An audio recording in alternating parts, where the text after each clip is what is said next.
Keep your microphones ready if you're a participant in the class, because I do want you to be able to jump in from time to time. And if you've got, kind of be aware if you've got noise going on in the background, just go ahead and mute yourself to help it record as cleanly as possible and be able to communicate as cleanly as possible. So away we go. This is the first gaining mind over market is the first section we're going to be going through together. We've got about an hour, so we're going to have to move fairly quickly with about 50 slides to cover. So let's hit some main ideas. The main ideas here is to give us a perspective on the market. There's a lot of classical perspective that's presented in the course of the class and in the materials. Much of it is either older for the actual examples they share, and that'll be obvious by looking at the numbers. And the other part is a lot of it is not specialized to the very unusual markets that we have here in the Bay Area in California, which are just not the same as Iowa or Indiana or Ohio. So we're going to look at the perspective on the market. We're going to look at mindset. Like most things in life, mindset and attitude have a huge impact on output and what we end up being able to accomplish. We're going to look at mastering your skills. There are a number of skills that are not completely intuitive about the way we can succeed in any environment. We're going to look at install 4 key systems that you're going to need in order to be able to be successful. Of course, we at Keller Williams have the advantage of command. Other real estate companies use different things, and agents have a great deal of variability. And then the actual call to action, which is get in the game. Years ago, I got in a very involved discussion over politics, and it came down to discussing something with the dean of education at the college I attended. And I asked him finally, well, where exactly do you draw the line, sir? And he looks at me and smiles and he goes, I draw the line where the rubber hits the road. And that's going to be true for us too. If it doesn't get down to the practical side of what are we going to do about it, then there really isn't much point to learning something which isn't enacted. So let's start with perspective. How's your market? Perspective on the market is going to be really important if you're going to figure out how to master it. First thing we all know is that people are going to always buy and sell houses. They'll sell them at different rates, under different conditions, from all kinds of different financial positions, but it's going to happen. Commerce happens. There's buying, there's selling even now in the middle of this SIP protocol where we're all sheltering in place. Real estate and other markets are still open and operating. The next thing is that markets shift over time. We know that nothing is static. The Buddhists teach us that the only thing that is constant in the universe is change. And they're pretty right on that. Nothing ever stays still. Some things move slowly and almost seem like they're static, but they're not. Because over time, they do move. They have a cyclical nature. The world is built around sine waves. For those of us from an engineering background, it's that little wave that just goes across time, repeating highs and lows in a predictable fashion, frequency, and amplitude. So I think the nice part about going through this class right now, and it's got me excited, is how we're going to interpret the current times we're in. Because everybody from politicians to economists to philosophers to the medical profession are all saying, this is not like anything else any of us have seen in our lifetime. So that's going to be the challenge and part of the fun of going through this together. So the last thing to get a proper perspective on where we're going with this class is that change is an opportunity. That's an observation in life and it's a philosophy. If you resist change, you will be overcome. And the more resistant you are to it, the more likely you are to be broken. We want to be that reed that is bent and not snapped, because being brittle in this market will mean that you follow plans and strategies that have been developed for other markets that don't apply here. So we're going to have that change opportunity mindset. We're going to be ready to shift, And we're going to remember that no matter what, people are buying and selling houses, and we want a part of that. So the first law that is presented as part of the perspective of the market is supply and demand. Don't have to spend much time here. Everybody understands it. If something is desirable and in short supply, guess what? It's going to be expensive. And if it's not desirable or it's not in short supply, then it's going to be less expensive. Is it easier to go out and buy a Kia or a Rolls Royce? Probably the Rolls Royce. We could get into all kinds of arguments about whether the Rolls Royce is actually better or not. But at the end of the day, it's more desirable for many people, and the demand is pretty high for it, so the price goes way up. So I don't think there's any mysteries here. We understand that perspective. So other factors that signal market changes. Now this is where we start getting interested in things. Markets change, and plotting the change and responding to it is what this class is about. So in this particular case, the materials say a seller's market is something with less than 5 months inventory in place. A balanced market is 5 to 7 months, and a buyer's market means that there's more than 7 months inventory in place. So what do you think? Do you agree about that, Mark? Is it like that, or is this off compared to what we're seeing here?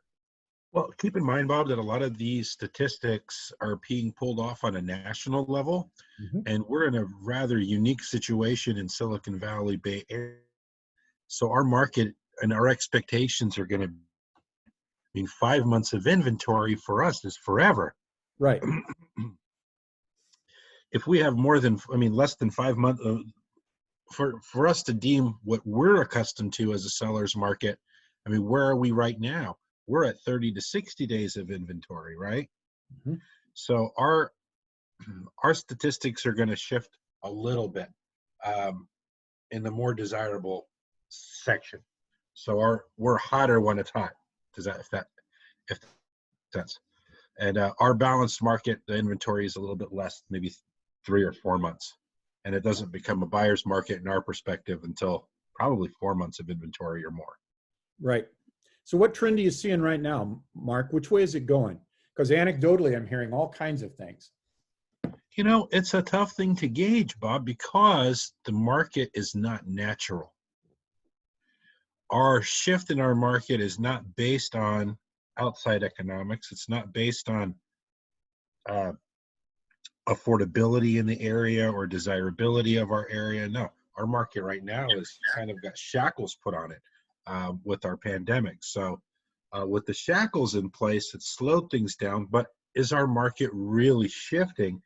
And we currently have 1,100 units on the market. We still have 850 to just a little under 900 units pending in the county, which is very strong in general, and not as strong as it was 2 or 3 weeks ago because we're losing about 5 to 10% on the pending side, but we're still very strong. Excellent. Agents out there, let's make this participatory. Anecdotally, what are you seeing out there? Are you seeing listing appointments coming up? Are you seeing buyers calling? What are you seeing?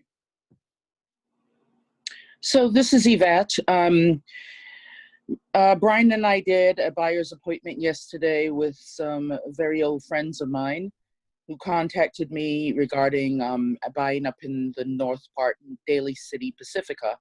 That's why I brought Brian in on it, because he lives up in Belmont area.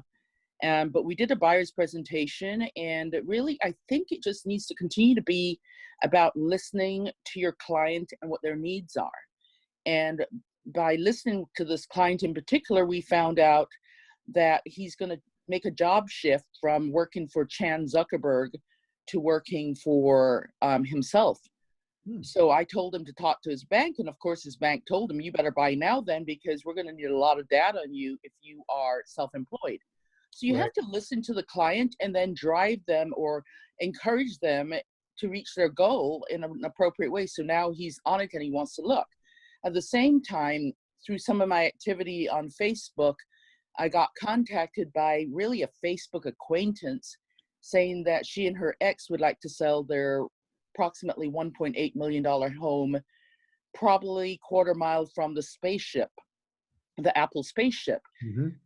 And they need to sell because one of them is not in a good financial position. So again, it has to come down to listening and caring for the client. And if they don't have to sell now, don't encourage them to sell until things stabilize a little bit in the next 2 to 4 weeks. Mhm. But if they have to sell or if they have to buy now, now's the time to move. Like Mark said, I really find that we are in such a bubble out here still, even in this pandemic, because who would think that we would still be getting over asking and multiple offers in certain areas of the Bay Area? And we are. But again, here are the conditions I'm seeing. If the house is turnkey, if the house is nicely updated or most of the repairs are done, they're still getting multiple offers and they're still getting over asking. If not, then they're struggling.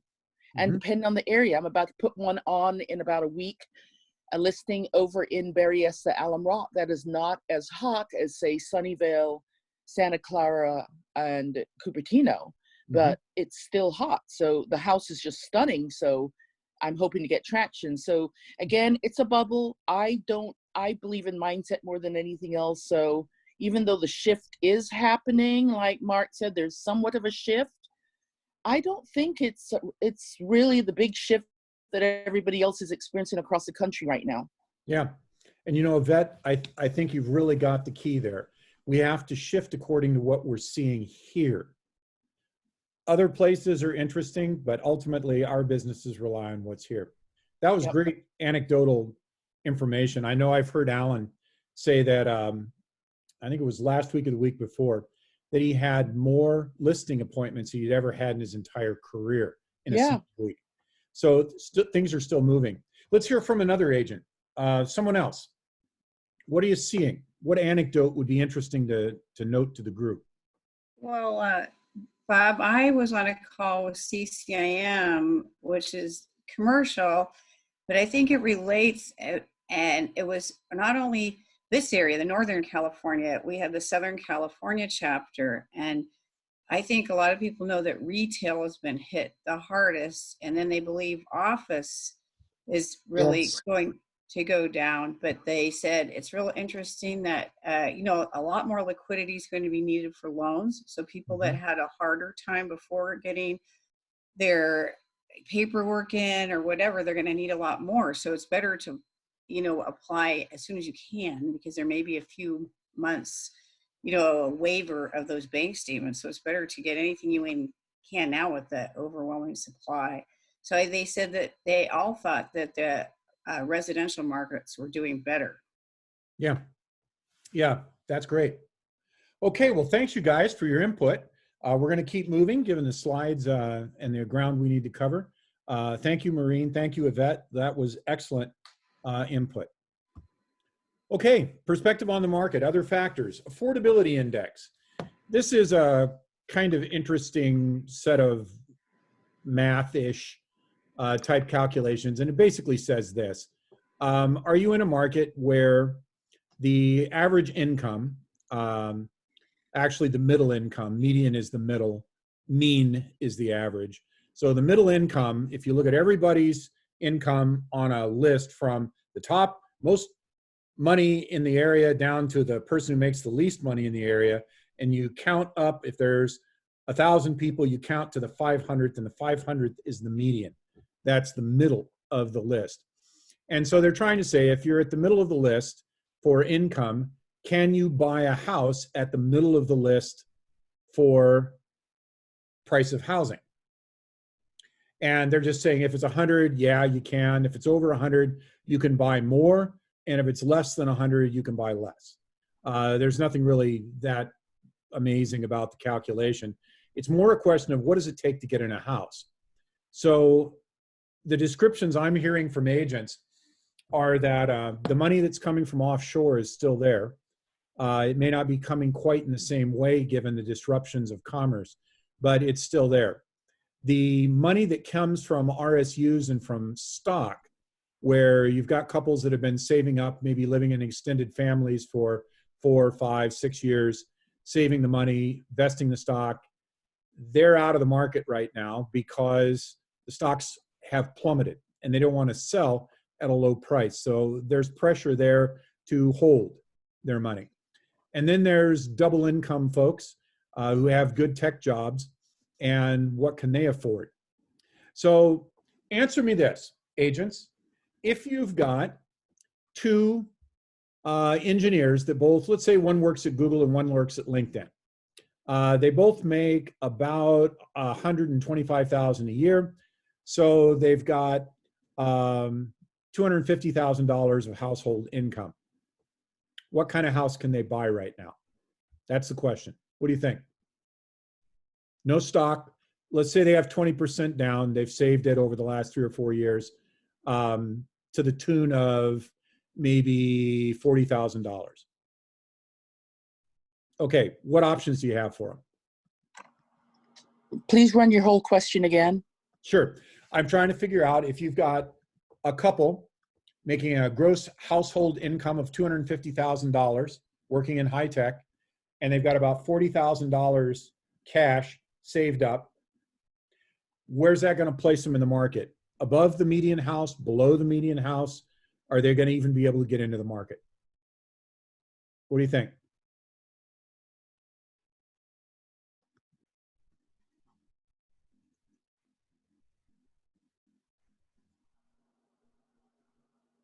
No thoughts? I read the book, and I think they gave a median. I think it might help for the equation. They gave a median income for the area, and they gave a median. They said what the down. They did say their down payment, but they gave a median price, for the housing and median income. So I don't know if we know that. Which one you're using. But that's not what I'm asking. Oh. I want to know if intuitively right now, based on your experience and based on those kinds of numbers, which are really real, is that kind of a couple going to be able to buy a house in the Bay Area? No. No. Thank you. No, they aren't. Absolutely not. That's right. So we know that this market that we're looking at in our area is going to be nothing like the numbers you read in the book. I've read the book several times. It's all based on completely other type models based on the Midwest and years ago, et cetera, et cetera. So we're going to have to do all of our math by ourselves, which is what I'm driving at here, and make sure this stays real for us. Because anywhere else in the country, well, not anywhere, but if you live in West Lafayette, Indiana, and you make $250,000, are you going to be able to buy the average size house or the middle priced house? And the answer is, oh, heck yeah, you are. You're going to be able to buy a very nice house, maybe even one that's architecturally significant. So for those of us who live in houses built in the 40s. So, okay, good. Just want to keep you involved here. Let's keep going. So here's the example they give. This is absolutely worthless for the Bay Area. So we're not even going to spend any time on it. Click, we go like that. Okay, how do you close affordability gaps? They mentioned 3 areas here, and then lower the home prices, increased borrowing power, increased income, and then it wants to know what factors can we control. So how many of these can you control? Somebody tell me. Nothing. Thank you. Nothing. You can't control any of those. Those are beyond your power as an agent, right? So what is the factor in the Bay Area right now that you might be able to leverage even though you can't control it? Which of these 3 things listed is changing in the Bay Area very real time over the last month? Oh, borrowing power. Borrowing power, yes, because we've got lower and lower interest rates, right? Okay, we're going to keep that in mind. Okay, what impacts affordability and availability? So what they're saying here is that there's basically 3 levels: national, city, and local. You might even throw the state in there as well. And I'm not sure I understand. Siri just decided to respond. Sorry, Siri. You don't get to ask questions in the class. Macro-wise, somebody tell me what's going on in Washington, D.C. With Congress and the presidency and economic changes. Rattle them off. What's changing? You're watching the news. Unemployment rate. I mean, we're skyrocketing. The job employment is, unemployment rate is increasing. Yes, it is. It's going up like crazy because businesses are shuttering up and people are being furloughed or laid off. Absolutely. What else? There's other things happening. A pandemic. Pandemic. Yep. Yeah, we all know about that one. Tell me economically what's happening. Come on, there's some big changes economically. $2 trillion stimulus package. Ding. Yes. What kind of an impact is that going to have on the future? Perfect answer. You all got it right. We don't know. We have no idea what's going to happen. We have borrowed more money in the last 2 months than you can even count. If you sit down today and start counting $100 bills, you'll probably die of old age before you could count all the cash out. It's huge. It's going to have a giant economic effect. For those of us who, spent most of the last 20 years arguing with two sons at the dinner table, and that's what happens when you raise two boys by yourself. Every dinner table becomes a discussion of theology, politics, economics, or history. And when you get into those kinds of discussion, Keynesian economics can't deal with what we're doing right now. There is basically no model. We are in completely uncharted space. And there's going to be a huge raft of everything from propaganda on the left and the right, and from those who are benefiting from this disaster and those who are trying to benefit humanity from this disaster.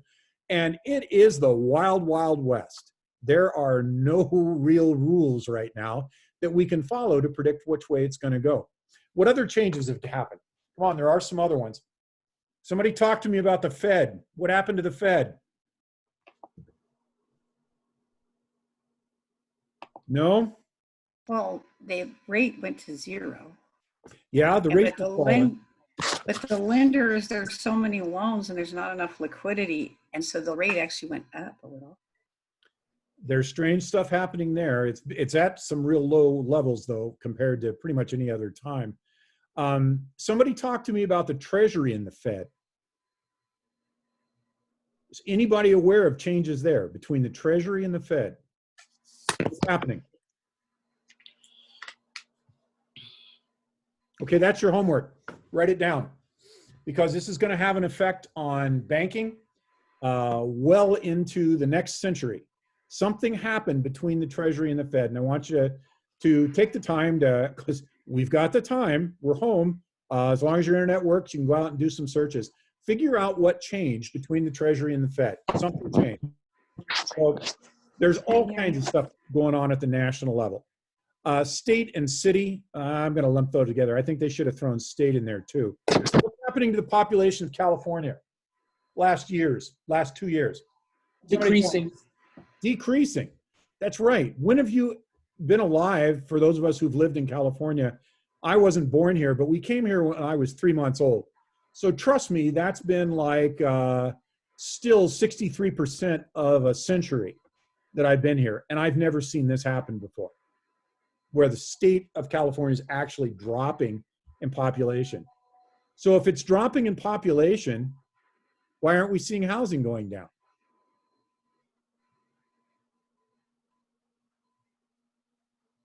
Throw some ideas out there right now. You can say interest rates are low, demand is still good, and the overall economy on a grand scale is not really in a recession outside of our forced panic pandemic. The other factor, there's another factor too, in that, I mean, let's face it, this is California. Look at the firms that are here. Look at the technology that's here. Look at the brain power that's here. And look at what's generated out of here. So you've got this on even scale with people in terms of money. You've got a lot of money here. So you still have people that have a lot of extra money that they can, continue to buy at this high level. And yeah. Most of the people that are moving out are people that are retired or people that can't manage to afford housing here. So as that population is probably more on the lower end, they're moving out to other areas.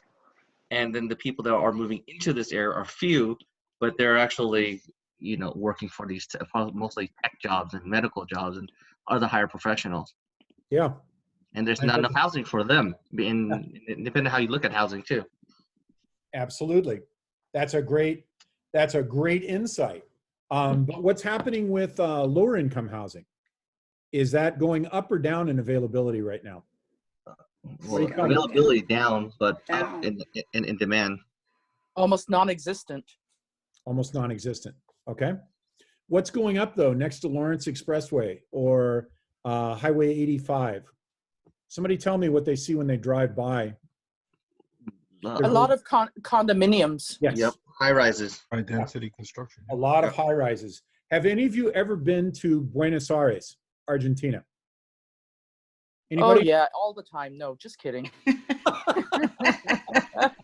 I was yet. just there last weekend. On my agenda. I know that's kind of a bizarre question, but I ask it for a reason. The airport at Buenos Aires is well outside the city. And when you drive from the airport, since it was a engineered city based on Perón's era after World War II, there are giant housing projects. And I mean 30, 40, 50 stories. And they look like these giant pillars. And they're all over the place between the airport and the main civic center in Buenos Aires by the Rio de la Plata. And guess what? They're empty. Thousands upon thousands upon thousands of housing units that were built that didn't conform to what the people were trying to achieve. And they ended up with an economic condition where folks could maybe afford one, but decided it would be better to live in the slums on the east side of the suburban area rather than live in those older projects. So there are some really interesting dynamics if you spend time traveling and you look at other places and what they've done to try and solve problems and try and figure out what's going on here for us as real estate folks. So the metro area, the micro area, neighborhood dynamic, you know that stuff. I'm not going to spend any time there, otherwise you wouldn't still be a real estate agent. The median income, median home price, affordability index, we know that they're all in a negative direction, right? It's really hard to get started here, so I don't think we really need to belabor that unless somebody's got a question. Okay, what are buyers and sellers thinking? Role of the media. Has the media had any effect on home sales, do you think? Yep. Yeah? Yes. People quote the conversations. People have concerns. The media is not always right, usually wrong, but nevertheless, they start a conversation. Yeah. Yeah, absolutely. I'm sorry, somebody else started to say something? Please go ahead.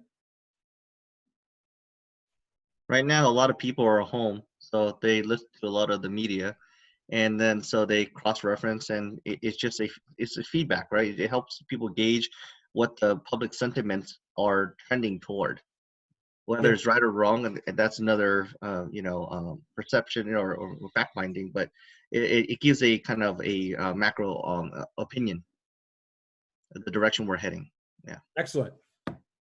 Great. You know, so let me just say that all as true as that is, right? People are sitting in front of the TV right now, 24/7. That the thing that we have in power right now as well is that we're also sitting in front of a computer 24/7.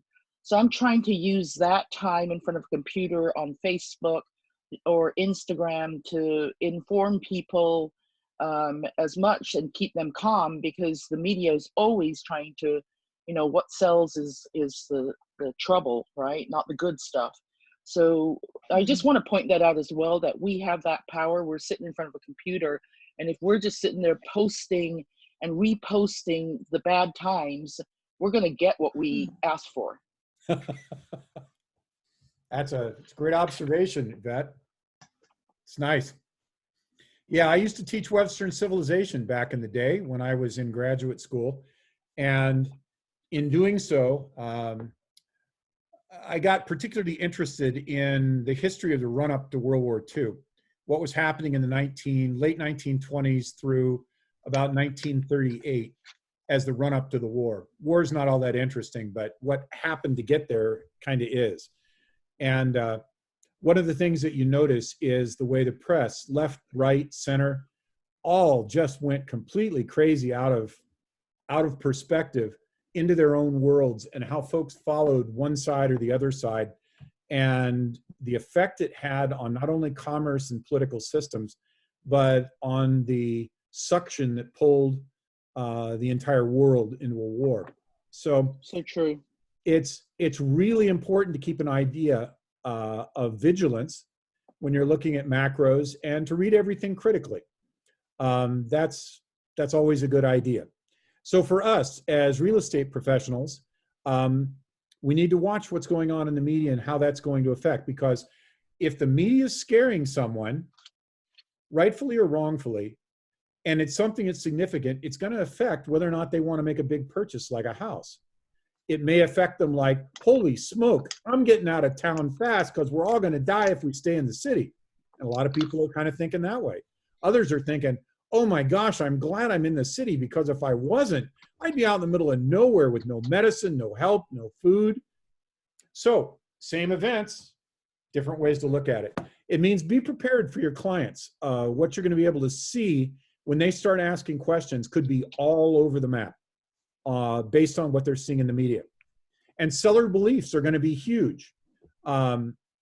Sellers are going to start panicking, you know, can I still sell my house? Am I going to have to take less for it because I want to get out of here fast and move to the middle of the Nevada desert where I'll be completely safe?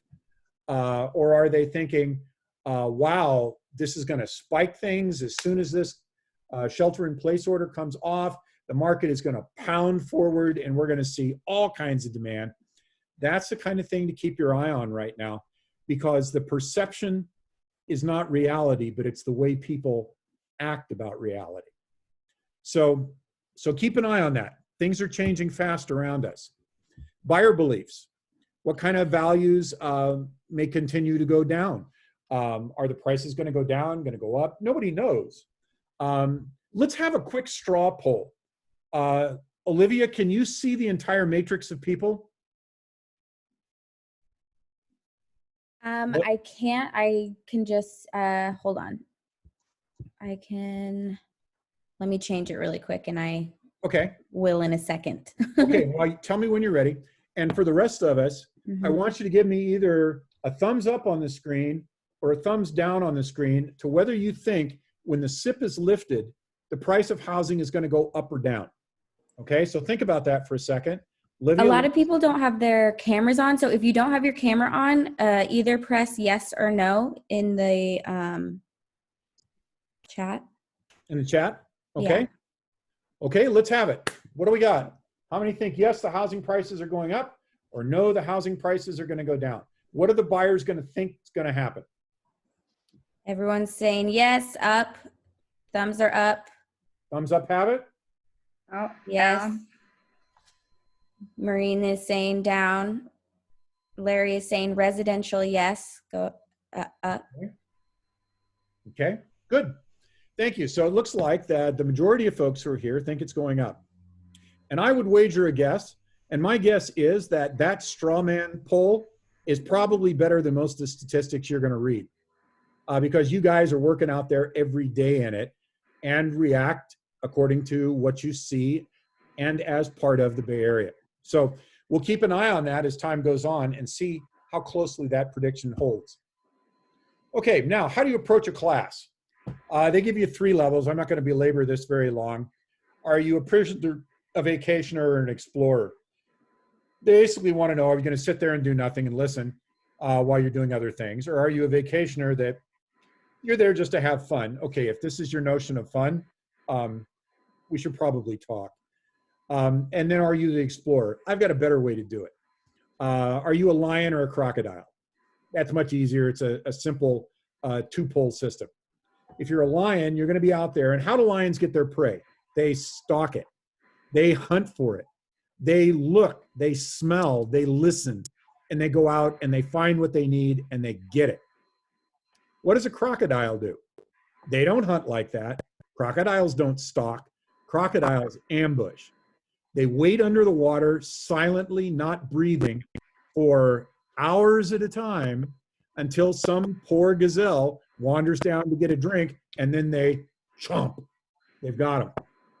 So in this class, I hope you're going to be more lionish than crocodile-ish, because you're going to have to go out there and really hunt the prey if you want to get the max out of this class. It's not something you can just sit and listen, because it's not that content oriented. Okay? So opportunity mindset. 6 truths about markets when the market shifts. So Keller wrote a paper back in 2001 that kind of became the basis for this book. And basically what he's talking about is, how do you get ready for change? What's the right attitude? Years ago, I used to fly airplanes. I was a pilot for a while. And there is a perfect angle if you're trying to land something that's important. If you get your nose up too high, you'll stall, airspeed will slow, and you won't descend properly. If you get your nose down too far on that attitude, then you're going to be going too fast. And when you get to the runway, all you're going to do is keep bouncing down the runway instead of actually landing. So having the right mindset, the right attitude, not too much optimism, not too much pessimism, getting right on the right glide slope is what's going to take us to where we need to be. So the first thing we want to look at as a mindset is that markets shift. It's a way of life. We're back to the Buddhist notion of all being change. Markets are always in transition. I don't think anybody argues that. Markets don't determine our success. We know that because we're hunters, not crocodiles. So it doesn't matter whether there is, if I can use that analogy back to the lion, if there's a drought and there's no rivers and ponds, lions can hunt just as well as they could if it was the wet season. If you're a crocodile and you're in a puddle that dries up, you're going to have trouble with your hunting strategy. So for us, getting the right strategy, the right mindset in how we're going to approach this and be ready for the shifts is what makes us a stalker. Well, I shouldn't use that term. That sounds bad. Makes us someone who goes after the target rather than sitting and waiting for it. Up markets, people tend to be proactive and reactive for lead generation, but in a down market, only proactive works. So this is you can be a lion or a crocodile, and if things are going well and there's lots of food, no problem. They both live. But if you're in a down market, you better be the lion, because if you just sit in the mud, you're not going to get what you need to continue on with your business. A third mindset is a market shift equals new strategies are required. And this is where it's going to get interesting in real estate over the next 6 months to a year, because we are going to have to adapt massively to what we see change. And we're going to see changes we haven't seen before. Some of them may run right down lines like a hot market or a cold market, buyer's market, seller's market. I don't think we're going to see a balanced market maybe for a while. But those are the things we're going to have to keep an eye on. We want to make sure that our listings stand out, our buyers are motivated, there's a sense of urgency. But a lot of those are going to be dependent on what the ambient attitudes are based on SIP, the coronavirus. I don't know. We all have to have inoculations. Is that going to work? Is that going to kill some of us? Who knows? So all those things are going to come into it and make coming up with a strategy. We're not going to know what the strategy is, but coming up with it is going to be the critical thing in surviving the market that's ahead. You agree with me? What do you think? Business as usual, or is everything going to change? You know, so I say yes. This is the time. You know, I don't know. For 5 years, I've complained that I don't have enough time to understand some of the underlying things that are necessary to take me to the next level, and even to practice them. And so I think that this is a time when we become extremely educated, understand how to explain markets to clients, how to become better listeners, how to, practice your scripts, understand how to use a database properly so that you can come out of this with even more business. So, this is a time when people are preparing. It's no different than somebody who's heading towards a bodybuilding contest, or like I watched my husband when he was doing triathlons, he spent hours just grueling out there training and training and training for that moment when he needed to, in 11 hours cross a finish line. Yeah. So I think that's what we have to have that same attitude of we're training for, triathlons that are out there. What I think is that in a market like this, we go back and talk to our clients and back to their vision and find out what the purpose, why they're buying now or selling now, and what their situation is, so we could better guide them in today's market, whether it's now or they could wait till later. They'll know the answer. So when we focus on their vision and affordability, and then we look at price-wise, we could gear them to achieving their goal. I tell my clients all the time, real estate is a long-term game, whether it's 7 years, 10 years, or 20, 30 years. I mean, if you look at the long-term effect, it's going to be in your favor. You tend not to lose unless a huge catastrophe happens to the area and everyone's moving out. But if the job continues to grow here and you're focusing on the long game, you typically turn up ahead. I mean, I haven't seen it negative. Yeah. Unless you can't afford it. Now, unless you can't afford it, out of your affordability, that's the only caveat. It changes. Life happens, right? So. Yes, it does. Excellent. Thanks, Larry. That was a great insight. Okay, third, market shift. New strategies required. Boy, put an exclamation point, stars, highlight this in bright yellow. We're going to definitely have some new strategies. Catching and converting leads on the web. I think the web is probably our strongest ally right now. Bulletproofing our transactions. You guys have been doing that or you wouldn't still be in the business. Find out where the market is and where it's going, which is going to mean more like taking a pulse, because it's going to change pretty rapidly and potentially pretty radically in short periods of time based on the macros that are going on right now as we spin out of this shelter in place. And then do more with less. So right now, expenses. How many of you are currently actively involved in auditing your expenses and reducing anything that is not creating an ROI? Let's see a poll. Thumbs up, thumbs down, or a yes or a no in the comment section. What does it say? Getting thumbs up. I'm getting work in progress.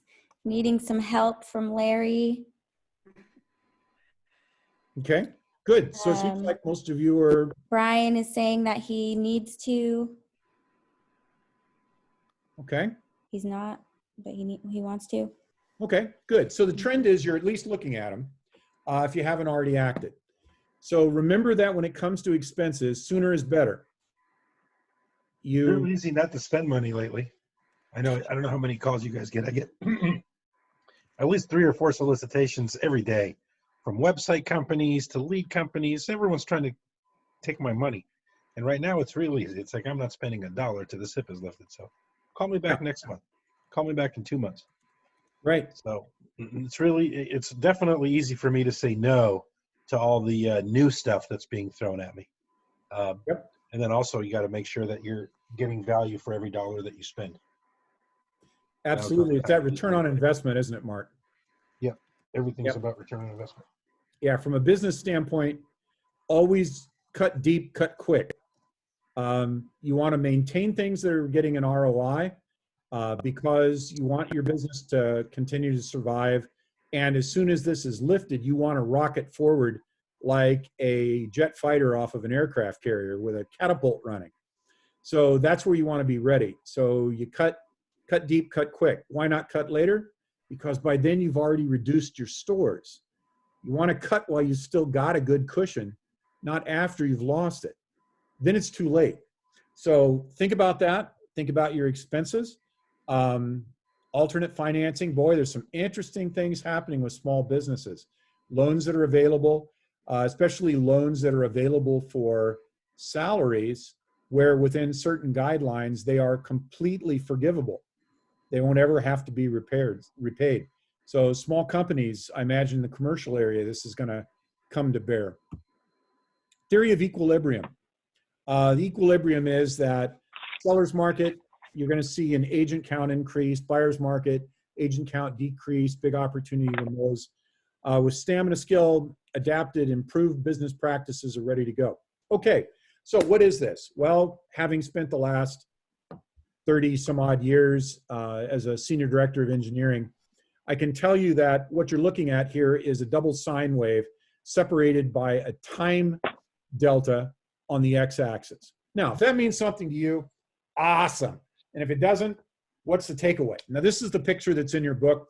It shows two worms like this crawling, and they're crawling synchronously for highs and lows. Now, what the book doesn't tell you is you don't know how high the high and how low the low are, except that it cycles between a seller's market, a buyer's market, and it's got a balanced market in between. The balanced market is the shortest point. It really doesn't happen for a very long period of time. And there are distinct differences in the way you approach your business, whether you're in an upturn or a downturn. So let's think about it just quickly, logically, rather than getting too far into the graph. If there's more things to buy and sell and fewer agents to do it, are you going to be better off or worse off? Better off, right? And Better off.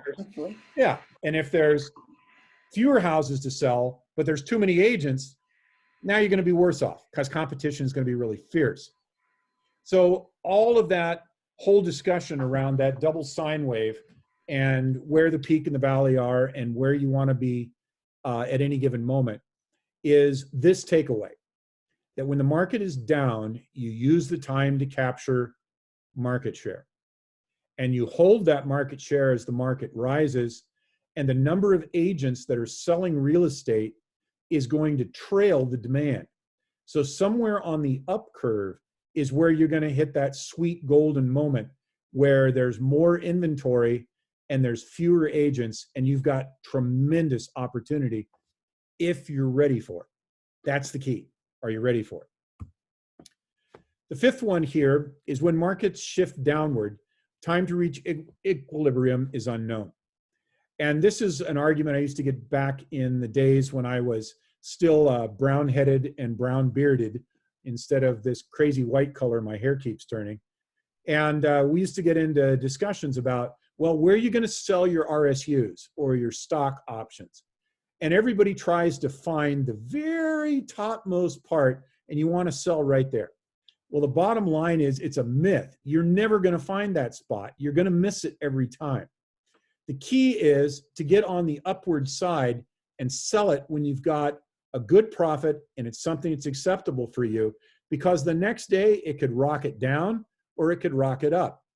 For those of us who were worth millions and millions of dollars before a certain date called 9/11, which triggered a collapse in the technology bubble, which also caused some problems elsewhere, like in housing, because those of us who were going to buy a $2 million house and pay cash for it couldn't do it anymore. We're going to see a lot of those kinds of things. That equilibrium point is hard to know. And if you're trying to survive over a downtime, like being locked up in your house and you can't do open houses, so how do you generate leads if that's your main way of generating leads? This is a tough time. You're going to have to figure that out and have to set your sails to survive it. Otherwise, you won't make it, because there's no way to tell how long you're going to be in that downtime before the curve turns back up. All hands on deck. When it's shift time, you want to be prospecting, converting to appointments, cost control negotiations, etc. Okay, let me ask you all a question.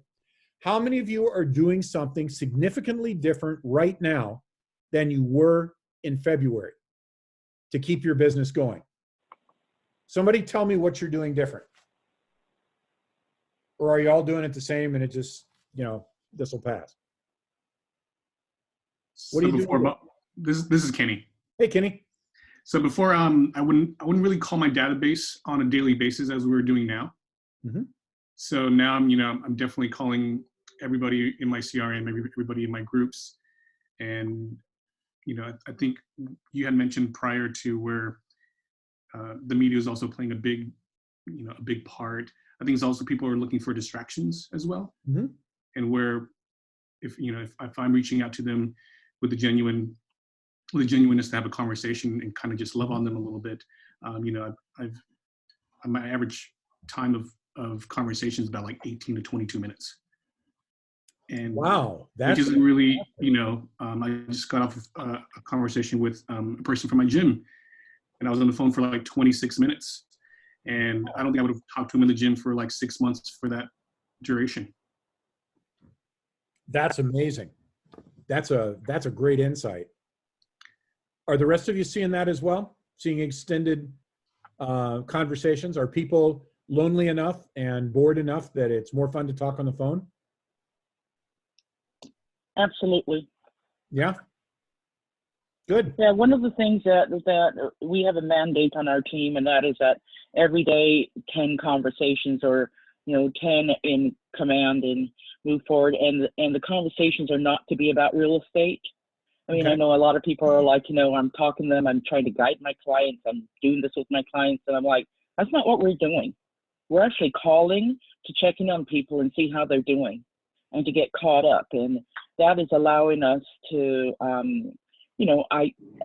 that listing and that buyer that I just picked up came out of just caring for people. It had nothing to do with having a conversation about real estate. And then they start asking you how you're doing. What's real estate like? What's going on? But I think we always have to come from that place of contribution. This is not the time to be calling people just to be talking about real estate, but calling and saying, how are you holding up in the time like this? I mean, and seriously, do it because you care, and not because it's like some kind of a scheme to get them to do real estate with you. But real estate- like Kenny, I totally agree. It's all about loving on people right now. Mm-hmm. And then we are all seeing people keeping us on the phones longer who normally would not be on the phones with us. Yeah, the real estate conversation is going to come. It's going to come no matter what, whether you push it or you Exactly. don't push it, because the people know who you are. They know what you do. And you just start having that good conversation, start talking about life, and it's inevitable. You don't have to push it. They'll bring it to you, and then it becomes more natural. Right on. And then when you enter into that conversation, now it's them asking you as opposed to you pushing them, and they'll be more receptive and hopefully have a better outcome in your dialogue. Yeah, to add on to that, sorry, this is Brian. I mean, these are all great conversations, and I actually find myself talking longer than I originally intended to. But the side benefit is I'm cleaning up my database. There's some information that's old or not accurate, and I'm able to get updated addresses, updated emails, at the same time talking to, touching everyone in my sphere. And the overwhelming sentiment I get when I get off the phone with them, or comment I get back from them, is thanks for checking in. It's been a long time, and I appreciate you just giving me, calling and checking in. So that's been encouraging. Excellent. Fantastic. That's great feedback. I think communication, and folks are really interested in talking right now and being concerned about humanity. In addition, like you say, they know we sell real estate. It's like when I make calls for recruiting, they all know I'm a team leader. And what do team leaders do? Team leaders recruit. And, the first thing they start the conversation with is, oh, now, I'm very happy where I am. I've been with brokerage X for 78 years, and I've always been happy here. And I'll tell them, it's not really a recruiting call, but I'm glad you're happy. How's the rest of your business going? And that starts a conversation. So yeah, good. People first, right? You can hardly go wrong if you take that approach. People first. Yeah, I just want to add an experience I had please. yesterday. I recently changed my my medical insurance, and I had to get on the phone with Anthem and update my email and phone number and things like that. And I ended up having a 25-minute conversation with a complete stranger in Nevada who was helping update my system about her kids' life, her mother, how California is being affected by this, how Nevada is being affected by this. She asked me about my work. She has my email. And overall, it just ended up being a really great experience of just two people connecting, when typically that phone call would have been 10 minutes, updated, thanks, have a great day. Yeah. Awesome. That's a great example. Thanks for sharing that.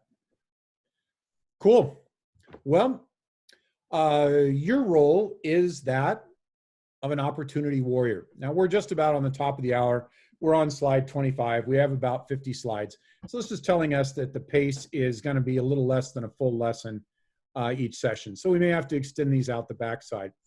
I am going to hold it here because I am just ridiculously punctual. It's part of my upbringing. But I will ask you to do this. Before you leave the call, on the chat, anything that you would like to add to, was the class too fast? Was it too slow?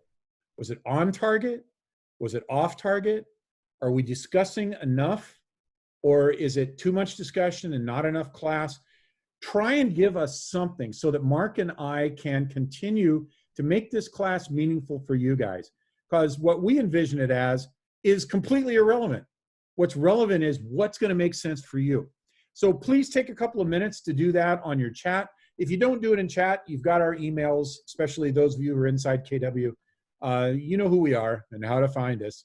So please take a little bit of time to feedback, just phrases. Doesn't have to be sentences. If you give me 3 to 5 sentences, you know, I might be so happy that I don't know what I'd do. So, okay. Any questions before we fold up?